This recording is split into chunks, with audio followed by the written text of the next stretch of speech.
The second set of college football playoff rankings have been released. Look at the bracket, the projected bracket. It is beautiful. The top 5 conference champs will earn automatic bids, with the 4 highest ranked teams receiving a first-round bye. First-round games will take place on Friday, December 20th and Saturday, December 21st. 11 games to be played, culminating with the national championship in Atlanta. Back here with CBS Sports college football writer Richard Johnson and 24/7 Sports college football analyst Brad Crawford. Richard, I'll start with you. Your biggest takeaway from the latest CFP rankings is what? You know, it's Georgia. It's Georgia sitting there at 12, and then outside looking in, it's crazy to think, right? It's just crazy to think that the Georgia Bulldogs would be there. I mean, nobody saw that coming. You know what I mean? Like, nobody would think about that. But you see how they've played this season, and it hadn't been up to snuff. It has not been to the standard that they purport themselves to have, quite clearly. Brad, your biggest takeaway here of this projected bracket is what? Just to piggyback off Richard, I mean, we expected Carson Beck to be in the Heisman conversation right now, and he's not even a top 3 SEC quarterback.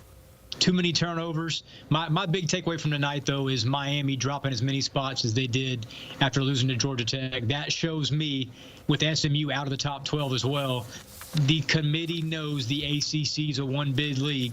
And when you talk about these multi-loss Big Ten and SEC teams hoping to get these at-large bids, that's a great scenario for them, because Miami now has to win out and beat SMU and Charlotte to get that ACC bid. All right, let's talk winners and losers. Of course, Ole Miss a big winner as they get into the dance. Who's your biggest winner on this night? My biggest winner is BYU. Okay. I don't like that they're up at 6 because I don't think they're that good, but they are a winner. For them to play the way they played against Utah, Hakeem, really get away with it on the road, but still end up moving up 3 spots. And I know the committee re-ranks. I know it's not a real move up, but, you know, they are up to number 6 right now in the rankings.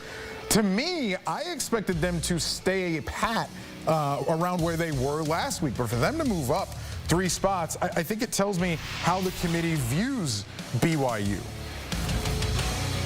Indiana's my big winner, because I thought the committee just maybe might drop Indiana a spot or 2 in the poll after barely beating Michigan. But I think it shows that they respect Kirk Cignetti, still beat a team that pretty much defensively out-athletes them at every position, and Indiana handled them at home as a favorite, too. That's not easy to do for Indiana, but this year they've been great against the spread. So Indiana's a team that I think, if they lose to Ohio State here later this month, Hoosiers are still in as an at-large team, and Kirk Cignetti is likely going to get a first-round home game. How about that? The turn of events in Bloomington, their first 10-win season in program history, and Kirk Cignetti gets them to the playoff in his first season. I mean, what do you have to do? You Google him. He wins.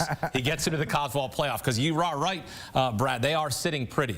For a team that's not sitting pretty, who's your biggest loser from the latest CFP rankings? My loser is Georgia. Georgia moving down to where they are, I think, tells you that it really is winning in on Saturday, in my opinion, against Tennessee. I think if you were Georgia, you could sort of rest on your laurels and sit back on the fact that, hey, you know, we're the brand name that we are. I think you probably figured they'd remain in the top 10, maybe 9 or 10.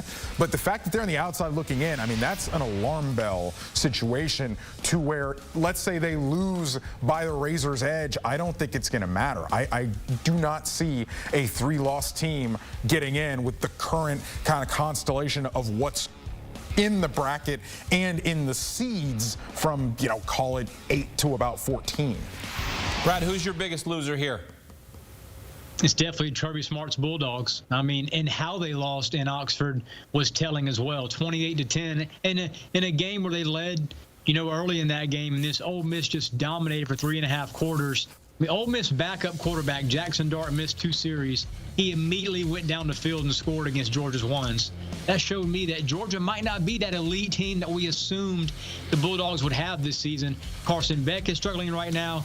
The offensive line was manhandled by Ole Miss's new portal guys. And Georgia's a team right now that is on the outside looking in, and I think rightfully so. If Georgia finishes 9-3 with splitting Tennessee and Georgia Tech these last couple weeks, Georgia's not going to be in the playoff. There you go. Georgia's got to win out. That's the bottom line here. They got to win out. They got to beat Tennessee this weekend at home. We'll see if that happens. Another sort of team on the outside looking in that we have to hit on here is Colorado. Because the fact they moved up 3 spots, they control their own destiny, and they could be into this playoff if they're able to win the Big 12. As Brad said, look, Big 12 one bid conference, ACC one bid conference. Colorado could be in after a 4-win season just a year ago. Absolutely. Clear path for Colorado to get to the Big 12 championship game and win the Big 12. I personally would favor them in a Big 12 championship game over, you know, a BYU or over an Iowa State. Obviously, Colorado has to get there. That Kansas game on November 23rd.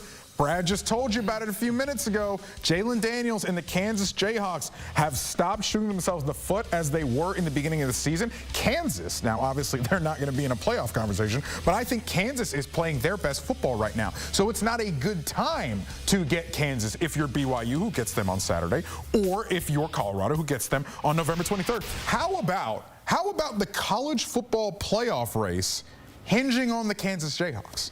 How about that? Okay. I mean, I can buy it. They looked really good against Iowa State last week. They had to hold on there because Iowa State was a cyclone warning. They were coming back late in that game. Brad, when you talk about the Heisman Trophy winner being Travis Hunter and have him in the playoff, that's what college football wants, right? You want your big stars playing in the postseason.